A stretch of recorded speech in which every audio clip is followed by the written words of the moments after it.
കൊല്ലത്ത് നടന്ന 21ാമത് സംസ്ഥാന റോൾ ബോൾ ചാമ്പ്യൻഷിപ്പിൽ കൊല്ലം ഓവറോൾ ചാമ്പ്യൻഷിപ്പ് കരസ്ഥമാക്കി.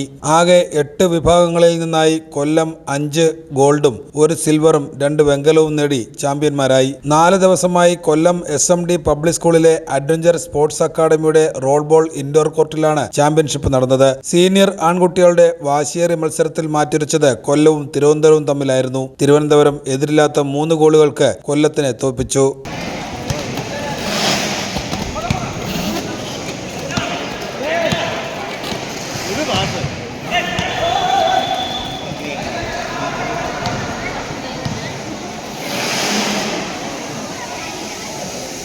ജൂനിയർ പെൺകുട്ടികളുടെ വിഭാഗത്തിൽ കൊല്ലം ഗോൾഡും ആൺകുട്ടികളുടെ വിഭാഗത്തിൽ വെങ്കലവും മിനി വിഭാഗത്തിൽ പെൺകുട്ടികൾക്കും ആൺകുട്ടികൾക്കും ഗോൾഡും ലഭിച്ചു. സബ് ജൂനിയർ വിഭാഗത്തിൽ ഗേൾസിന് ഗോൾഡും ബോയ്സിന് വെങ്കലവും സീനിയർ പെൺകുട്ടികൾക്ക് ഗോൾഡും ലഭിച്ചു. മത്സരത്തിന്റെ സമാപനം എം നൌഷാദ് MLA ഉദ്ഘാടനം ചെയ്തു. വിജയികൾക്കുള്ള ട്രോഫികളും സർട്ടിഫിക്കറ്റുകളും MLA സമ്മാനിച്ചു.